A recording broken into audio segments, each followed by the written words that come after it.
গণপ্রজাতন্ত্রী বাংলাদেশের পরিবর্তন করে জনগণতন্ত্রী বাংলাদেশ করার সুপারিশ করেছে সংবিধান সংস্কার কমিশন।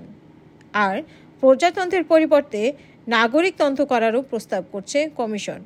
অধ্যাপক আলী রেয়াজের নেতৃত্বাধীন সংবিধান সংস্কার কমিশন আজ বুধবার প্রধান উপদেষ্টার কাছে সংস্কারের সুপারিশ প্রতিবেদন জমা দিয়েছে। এই দিন আরও 3টি সংস্কার কমিশন প্রতিবেদন জমা দিয়েছে। বাকি 3টি হলো নির্বাচন ব্যবস্থা, দুর্নীতি দমন কমিশন ও পুলিশ সংস্কার কমিশন। বর্তমানে বাংলাদেশের সংবিধানের নাম হিসেবে উল্লেখ আছে গণপ্রজাতন্ত্রী বাংলাদেশ সংবিধান। সংবিধানের সংস্কার কমিশনের সুপারিশে সংবিধানের প্রস্তাব হিসেবে বলা হয়েছে, জনগণের সম্মতি নিয়ে আমরা এই সংবিধান জনগণতন্ত্রী বাংলাদেশ সংবিধান হিসেবে গ্রহণ করছি। দেশে বিদ্যমান সংবিধানে আছে বাংলাদেশ একটি একক, স্বাধীন ও সার্বভৌম প্রজাতন্ত্র, যা গণপ্রজাতন্ত্রী বাংলাদেশ নামে পরিচিত হবে।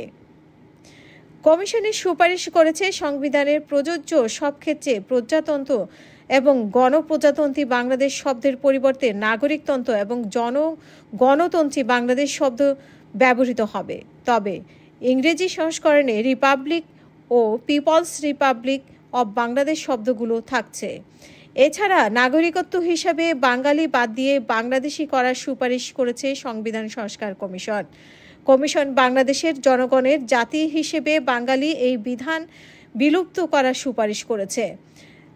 তারা বর্তমান অনুচ্ছেদ 6(2) বাংলাদেশের নাগরিকগণ বাংলাদেশি বলে পরিচিত হবেন হিসেবে প্রতিস্থাপন করার সুপারিশ করেছে।